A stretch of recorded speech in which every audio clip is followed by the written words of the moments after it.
channel. This week I've got a makes video for you. I'm being a bit cheeky because I've never done a makes video before, so I'm lumping September and October together so it looks like I've actually made more than I have. So I've actually got quite a bit to show you. We're down in my lounge today purely because the lovely Stuart, my boyfriend, surprised me by buying me a full lighting rig to go with these vlogs. I think actually he's just trying to distract me and keep me occupied with this vlogging so that I don't notice he's out playing golf all the time.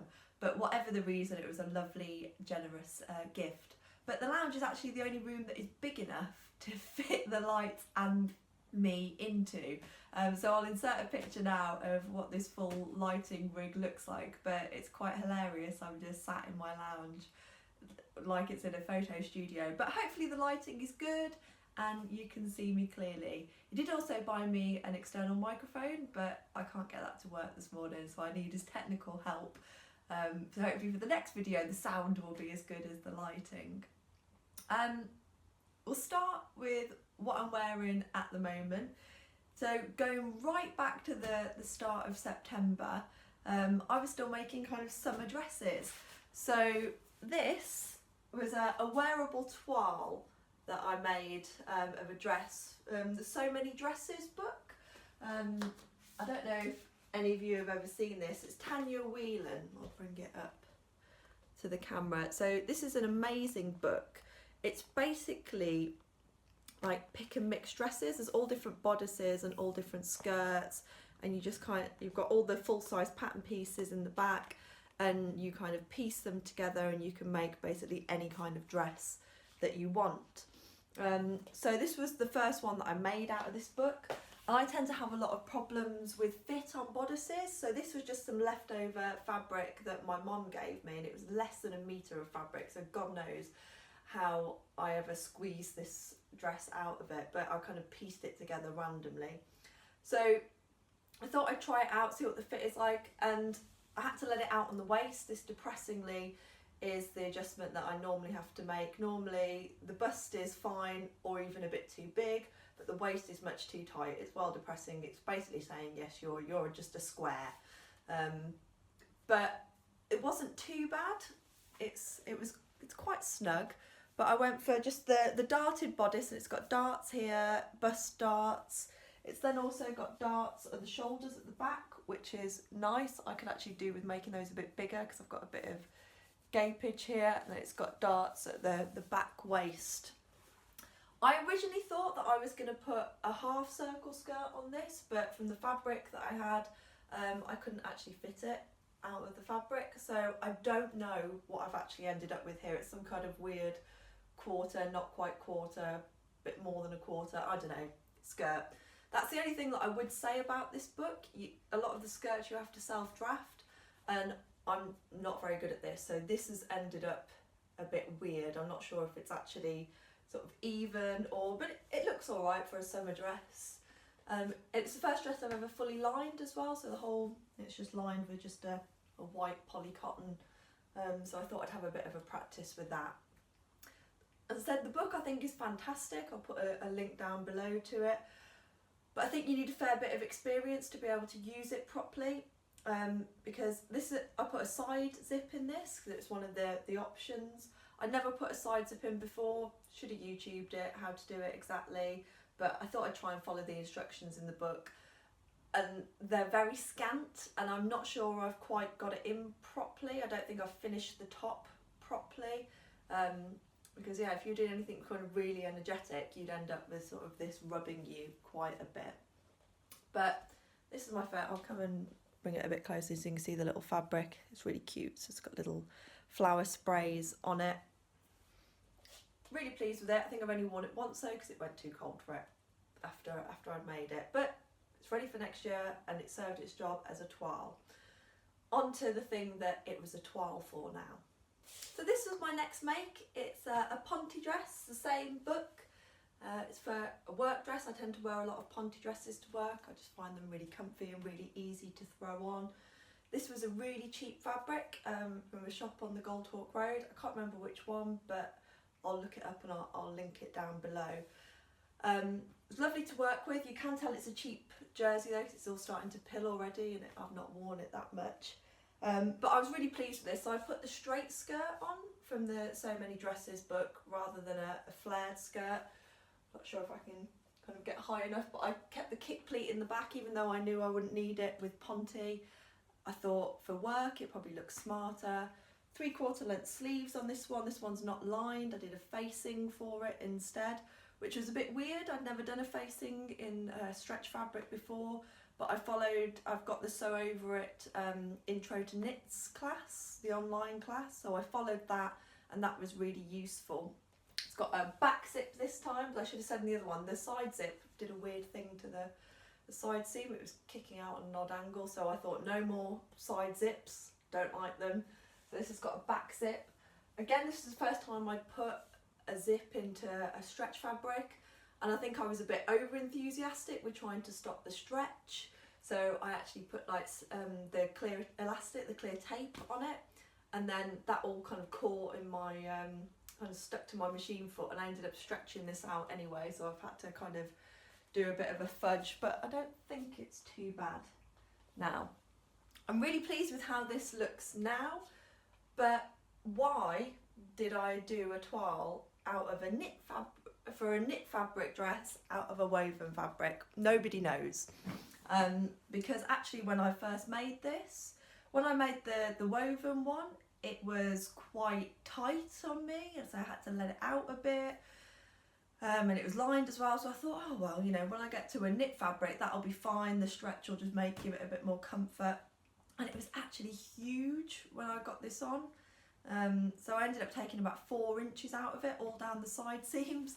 If you look kind of, I'll show you under my armpit, it's delightful, but you can see where I've actually like ballsed up taking the side, because I'd already got all the sleeves and everything in. So when I was trying to take the side seams in, I just ballsed it up. But I'm sure you all know, when you get to the point where you think, oh, I don't care, I'm not unpicking it again. No one's going to be, you know, I'm not going to be doing that to anyone at work particularly. So yeah, really pleased with this. It's been on a couple of outings. I'm not sure how long it will live given the pilling on the jersey, but I'll get one of those little de-pillers and try and extend its life as long as possible. I was also really pleased when I wore this, my colleague Paolo said I look really thin in it, so thanks Paolo. So next I was trying to sew some workwear basics and use up some scraps of fabric. So I made a little A-line skirt. I adapted from the Great British Sewing Bee book pencil skirt. I'll show you the book in a minute. Really love this. I've lined it so that it doesn't stick to tights. This was a remnant from Sew Over It. It was £7 and I probably could have got 2 skirts out of it. I've never lined a skirt before. Again, should have looked how to do it, because I've ended up with like a weird lining facing sort of mix up. Don't quite know what's happening, because I wanted to put sort of little jazzy lining in, little funky flowers on the go, because I know this pattern had the skirt fabric had a slight bit of stretch to it, and I've made the pencil skirt before and found that it stretched out, so I knew I wanted to put a facing on and put it with quite firm interfacing to try and stop it from stretching out. And then I wanted to line it as well, and I don't think they're in the right order or doing the right thing, so I'm going to go back and look at that. So the other thing that's happened is my washing machine is vicious. That's all I can say. It destroys things as and when it chooses to. And it's had a bit of a thing for wool fabrics at the moment. So this was pre-washed, it was all fine. It did a lot of shrinkage, but then I've washed it again and now my lining is peeking out. So I've tried to stretch, it shouldn't be quite this short, I've tried to stretch it down as much as I can, try and get back as far as I can so you can see the length at the minute. But yeah, I've got to take the lining up a bit and make sure I don't bend over when I'm wearing it. The top is from Lauren's book, Lauren Guthrie, So With Lauren, she owns Guthrie and Garney. Just their simple shell top. Again, I'll show you in a second the book. This fabric is, I think it's either a double or a triple crepe from Gold Brick Fabrics on the Gold Hawk Road. I brought 1.5 meters and I managed to get a pair of carry trousers out of it and this out of the leftover. I don't know if any of you are as tight as I am, but I cannot throw fabric away. I won't do it. So I'm always looking for ways to eke another outfit or something out of the fabric. And this was, I don't know how I got it out of the fabric because it was a tiny, tiny remnant.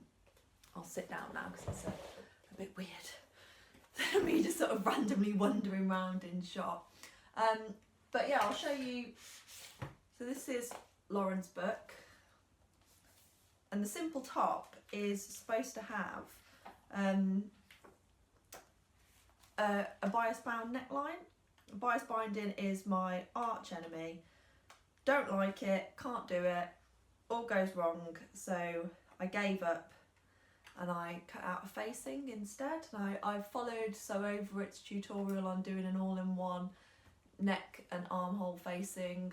And I did the one where you kind of have to, you sew all the way up and then you just kind of put one strap inside the other and sew them and then just turn them inside out, which worked quite well actually. It's not too bad. I had trouble with, I didn't have quite enough fabric for the facings properly, so they were rolling back out, so I had to I understitched it, that didn't fix it, so I had to top stitch it as well. And it was only the other week when I was out walking the dog that I suddenly had a brainwave and realised that I hadn't interfaced my my facings, so no wonder they're falling out. I can't find the page with this on in the book, but it's a lovely book. There's lots of nice little projects in there, and again it comes with proper full-size pattern pieces, always good. This is the Great British Sewing Bee book. So it was before Esme joined, and the A-line skirt that I'm wearing was just adapted from the pencil skirt in there, which is a really nice pencil skirt pattern. It's got 8 darts. Yeah, 4 at the front and 4 at the back, so there's lots of fitting options. You can make it really fit you perfectly. Again, full-size pattern pieces, lovely fit when you do the proper pencil skirt. And I just slightly sort of took the sides out a little bit to make it an A-line skirt. But I've worn this skirt a lot before I shrank it, and once I sort the lining out, I'll be wearing it a lot again. It's been a real wardrobe staple. Not worn the top yet. I haven't got a black cardigan, don't know why, need one. But once I get a suitable cardi, I'm sure this will be popping out. On to my next make. In October, I actually did some selfless sewing. This is not like me, all my sewing is selfish and for myself. But when I went on holiday in the summer with the girls, I made myself this kimono. So I'll insert the pattern. I haven't looked up what it is, but it's a really lovely pattern. It's really unusual in its detail. It's got a seam here and then a flounce, so you actually get quite a nice shape and quite a nice fit.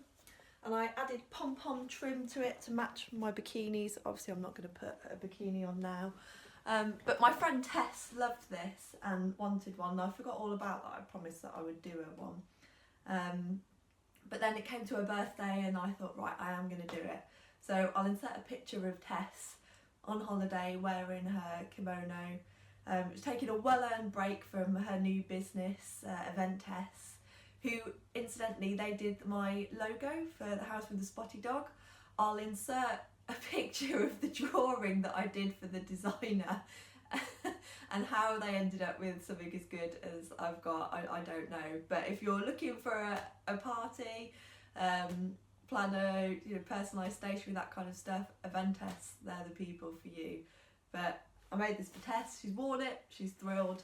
And if you're looking for like a beach cover-up, I would thoroughly recommend this pack. So on to some of my favourite makes now. If you watched my last video, you know that I was trying to speed up my sewing and how much I can actually produce, and I thought I'd stick with kind of tried and tested patterns. So I went for another Lipton sweater.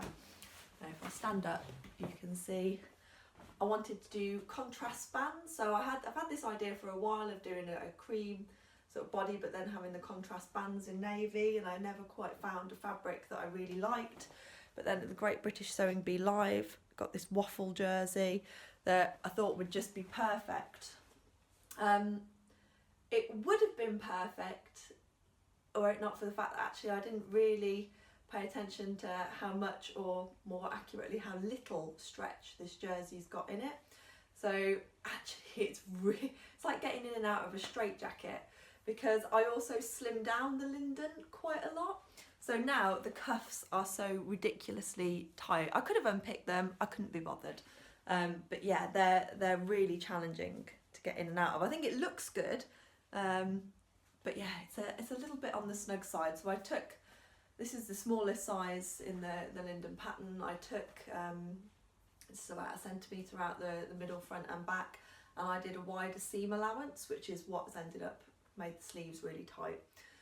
Also, the lack of stretch in this fabric made the neckband an absolute nightmare. This is the 5th time that I'd attached this neckband and it's still not right. You can see it's still rolling away from my body. It's because there's not enough stretch in the fabric, so I can't actually stretch the bottom enough to make the top lie flat, which is a real shame. But I think unless I've got enough hair to kind of cover it, unless you're really looking for it, you wouldn't know it. These are just ready to wear jeans, by the way. I cannot claim to have made these, although I can claim to have had them for 15 years, as I worked out earlier, so I won't be linking where these are from. They were from H&M, but 15 years ago, probably not in stock anymore. On to my next make. So probably my favourite make now, this is the Sew House 7 Toaster Sweater #1 out of the pattern. Oh, this is just so snuggly and lovely and warm and easy to do. No faffing about with neckbands, no trying to get the right size, recutting, no, nothing. Brilliant. Came together so quickly. If all my makes were like this quick, I'd be like everyone else and whizzing them up the night. This is the only project I've ever done where I didn't use the seam ripper once, so I'm so thrilled with it. Or I was, until I noticed right on the front, sorry to come up and give you a boob shot in the camera, a fault in the fabric that I hadn't noticed when I cut it out. And by the time I noticed, this was already all sewn together, overlocked, and I wasn't going to unpick it. But regardless of that, I'm really pleased with it. I said I would recommend this pattern to anyone. I'm definitely going to be making another one. It's just so nice to wear and so snuggly. I've noticed actually doing these, there seems to be sort of an element of disaster in all of my makes. They're either too tight, too loose, too problem with the fabric, zip, stretching out, sticking out, whatever. I think it's been 2 years, it's been my sew-anniversary this month, so it's been 2 years I've been sewing now, and I think it's all part of the learning process, and I still enjoy wearing all the things that I've made anyway, but hopefully I'll progress to the point where everything doesn't come with a caveat of there's this disaster in it. Tomorrow me and Mum are off doing our own little sew brum, because I was working when it was sew brum a couple of weeks ago on the Saturday. Really open day at the university. Not that I don't like meeting prospective students, it's lovely, but interferes with fabric shopping, it's not ideal.